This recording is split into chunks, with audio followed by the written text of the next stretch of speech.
So apps you should know more about today. So this one is a relatively new app. It's the Updates app. I've already talked to some of our clients. They're going to start using it right away.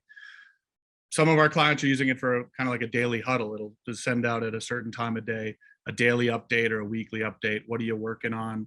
What are you trying to accomplish today? What did you accomplish yesterday? Kind of keeps the company aligned. There's also incident updates. There's safety updates. If you want to make sure at the end of every day you're shutting down all the machines properly, or at the beginning of the day, you can actually use this update app. Super simple, no code. Sridhar can make it low code if you want to make some other automations on it, but a very cool app. It just pins to the left side of your Microsoft Teams. Approvals, another simple app in the system, is exactly what it says. If you want to do PTO approvals, and Sridhar will tell you a real world story about that, or you want to have a business travel approval or a discount approval, again, a very simple one. Sometimes in small business, when I'm coaching them, people kind of forgot that they approved a discount or a day off or something like that. This is a way to use that.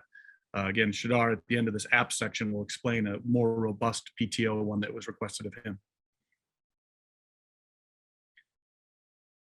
Microsoft lists for onboarding. We all are hiring people. They're hard to hire, and the key first 90 days is key. You have some certain things that they want to do as a strategy coach. We want to make sure they understand their core values. They want to understand their metrics. They want to understand how the company works, along with all your just standard paperwork. So you can do a onboarding for your employees to make sure they're all onboarded consistently over that first 30 to 90 days, depending on what you want. Again, Sridhar's going to tell a more robust story than that. But also think about this as client onboarding, or even like for property management firms, we get the onboarding of like an apartment for a new tenant that's moving in, and you want to go through the approach. So every new tenant is onboarded and told exactly how like the deposit works and so on, and they can actually check it off. So lots of reasons to use the lists onboarding. Since I'm a strategy planning coach, one thing that's happened, especially when people scale down, is to engage with Microsoft Teams and using it for your strategy planning. So if you have your quarterly meetings, your annual meetings, your weekly meetings, all the way down through the business, you can use these for strategy planning. This is kind of how we recommend sending up your team. I work closely with Rob Simons of Coach.Win. We're a joint venture on helping leading coaches elevate. This allows you to have everything in one place where people can go look at their scorecards and look at their rocks or their priorities, whatever you're using for your strategy planning tool. So using Teams for strategy planning works out pretty slick. Microsoft Planners come a long ways. One thing that when Sridhar gets involved with clients is we go look at all the different tools, and it's really common for us to run into. Some people are using Monday.com, some people are using Trello cards, some people are using Planner inside the same company, which just creates confusion. So the Microsoft Planner will keep everyone organized. Again, like for strategy planning, we do this for priorities and weekly goals of what's happening. But any types of project management, planners come a long ways. A lot of people had some negative thoughts of it maybe 3 to 5 years ago. It's really, really improved. So pay attention to Planner and go take a tour of it. Microsoft, by the way, on all of these has very simple videos on, what and how they are and why and when you should use them. So go through and talk about the Microsoft Planner. Issues tracker, very simple Microsoft list. Again, a very powerful tool people are not taking advantage of as much as they should. The issue planner, our issue tracker, is exactly what it sounds like. If you're doing weekly issues that you want to talk about in your weekly meeting, or if you want to have customer service issues, or you want to have a ticketing system, you can use the simple embedded Microsoft list issue tracker to take care of those things, do them critical and so on that. And Sridhar, could you tell a little bit of like, if you make it like mark it as critical or important, how you could create a low code automation to create alerts? Yeah, sure. So here is the list. How it really helps people is it's not just creating just like an Excel, but you can actually automate it with, like, if you change a status and if it gets to critical, You can also set up where it sends an email to a certain person that you want them to send. And if it changes to a different setting, it could send another notification. So we have in our company where, like, if a project is going out of track and the status is changed, I automatically get an email. So it helps. And there are several other small automations that you can do with no code. You don't have to code. All you have to do is like just go into the system and tell what it needs to do and put the email address or phone number or anything, and it automatically does all of those.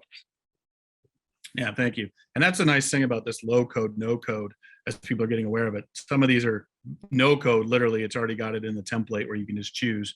Some might take 5 hours, 10 hours, 15 hours of coding, but end up saving every employee 10 minutes a day, 15 minutes a day. So it's important to understand what that low code is all about. The To-Do app is also a very simple app. It's come a long ways. You can have group to-dos. You can have things that when something is assigned in Microsoft Team automatically create a to-do that multiple team members could use. And that way, as soon as it's done, everyone will know that it was checked off. So as a strategy coach, I want to make sure that there's only one owner, but in this situation for simple customer service, it could go into a group. Let's say you have a client team, they mention some issue, it'll create a to-do for everyone. Somebody can go in and clear that out. And because somebody might be in a meeting and not cleared out as fast for a customer. So using the To-Do app is powerful. I think we can add one more. So the access to To-Do is also from your Outlook, right? You can highlight a thing that you want to put in To-Dos and it automatically pops up To-Dos. You just add it To-Do and it shows up in your To-Do list. So the accessibility to Do is very, very easy from Outlook or from any of the Office 365 apps. Right. It's available on your phone, obviously, as well, Yeah. as a To-Do app. OneNote, this is replacing the notepad. I've started to actually take all my notes at meetings in OneNote. What's beautiful about it is it's truly available everywhere. You can use it on your phone and type notes. You can use it on your laptop or your iPad to take notes. It's also a lot more robust than you think for sharing and collaborating. Maybe Sridhar, you can throw a little about how you guys use OneNote in your company. Yeah, I mean, like OneNote is our primary way of managing any project, the meeting notes, right? So the requirements, everything, anything to do with the project is every information is in OneNote, and each of those would be in the particular project teams. And we capture and we tag and we write everything, and we can tag people around it. We can collaborate on it. We can do a lot more stuff, and so that's our primary way we communicate within a project within our company. Excellent. OneDrive, very simple. I just find that we move people into it. Again, it's available everywhere. Often companies are paying for either Box or Dropbox or both. You're already paying for OneDrive. This is your own personal drive, but you're capable of sharing. You can share for a period of time a file. But everything's accessible OneDrive. It's got a lot more features and benefits on it that you're probably not aware of. You should watch one of the Microsoft videos on the potentials of OneDrive. I learned a lot when I did it. Microsoft Forms is a survey tool. Some people think of this as only a rarely ever survey, but what we're finding is people are starting to use this in a much more robust way. So we could use it at the end of every signature or customer service or every digital invoice for a quick net promoter score survey. Click here to put, how did we do on this job? What was one thing we could do to improve? Obviously, employee engagement surveys, client engagement surveys, you can do with your team too. So super simple to set up, super simple to embed in different formats of what you want to do. You can even have it on your website. And then you can trigger, and we'll talk more about that in the automations. You can trigger action steps from people filling out surveys using the Microsoft Forms tool. The example of that updates tool is actually uses a Microsoft Forms tool behind the scenes to capture different notes that you want to do, like in a daily update or a safety update. You can use a Microsoft Form. So and I think, tool. Yeah, one more thing to be added is during the meetings, in either in chat or in the meetings, you can actually launch the form and survey while in the meeting. If you're like 10 or 15 people in a meeting and suddenly you want to understand if everybody understood what you're saying, or you want to make a decision on a certain thing, you can quickly launch this directly from the chat area of your meeting, and you can use that as a quick survey. Excellent. Microsoft Inspections. This is a Power App that's already built into your system that you can just download.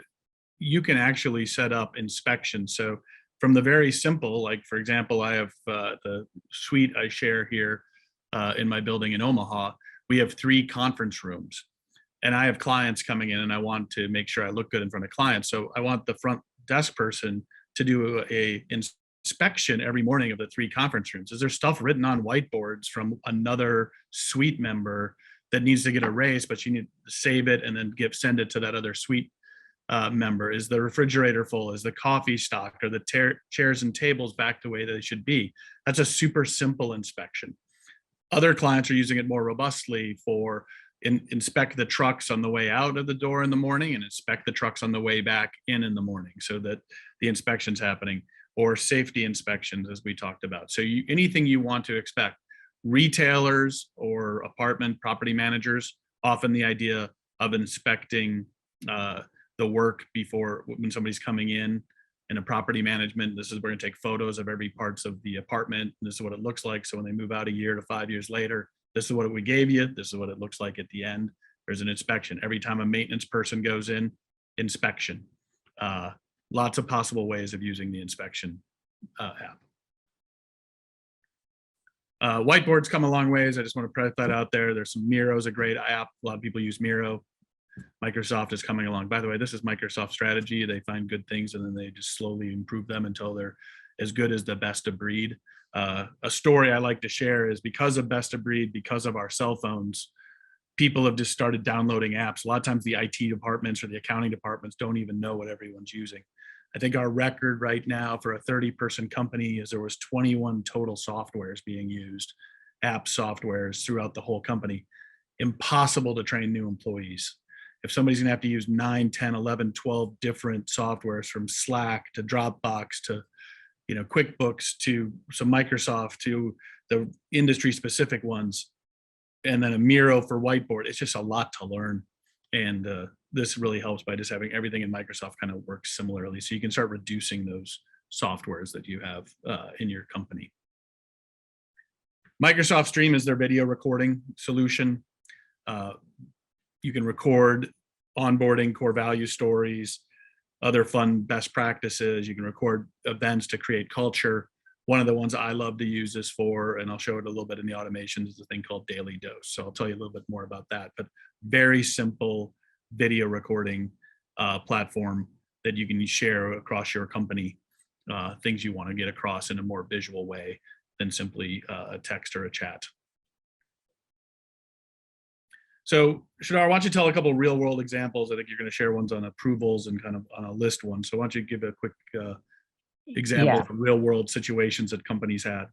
Yeah, I can just do a couple of them. One is like PTO request is pretty much a lot of companies wants to use. And we have a client that has a PTO because in the PTO and a lot of their employees are on site. So they're not on site. So to do everything. So they were doing it with paper, and it becomes very cumbersome because they have to give it to their supervisor, and the supervisor has to approve, and then it has to go to the HR. So the whole process is cumbersome putting on a paper. So through Teams, what we have done is we created through Approvals app, and then customized it a little bit for their need, where they need to, in some instances, for a type of the PTO request, they need to upload a document or take a picture of it. So we created that and everything through Power Automate, and as a Power App in the Teams, they just click it and they fill out, and it automatically sends that to the supervisor, and supervisor approves, and it goes into the HR, and it's done. And it also sets up an out of office in their Outlook, and also on their internet, showing on that day particular people are not out of the office. So everything completely is automated. There's nobody touches anything, and the reports are all generated to the HR at any given point of time. Nice. That's a great time savings for everyone. And that, and also walking in and not knowing somebody's on PTO, it can be frustrating. I know. All right, I'll just show your other real world example of Yeah, the Microsoft. onboarding. Yes. Yeah, so onboarding is one of the things that every company has, right? So the employee onboarding. So we have a company that has more than 50 steps in onboarding of their employees, which they're consulting. So they onboard many people in a month. So they're very fast growing. So that became like multiple systems and multiple steps. They're all over the place. So it takes a lot of time and effort for the new employee that's just starting, getting confused of all the different things. So again, we used Teams as the hub, and we used the Microsoft lists and Power Automate to automate the whole process from step one going to step two. Everything is automated, and wherever it's integrated to third party, we connect it to the third party, and we cut down the steps that the person has to do because we automated some of their processes that they have to do instead of them. The system automatically does that work for them. So the time is, we cut down the time, but also we can see the status of the onboarding very easily. They can see and they can immediately follow up. It also does follow-ups, automation, notifications, everything. So it's a huge time saver, but also it is a very convenient tool for the new employee and for the HR. Excellent.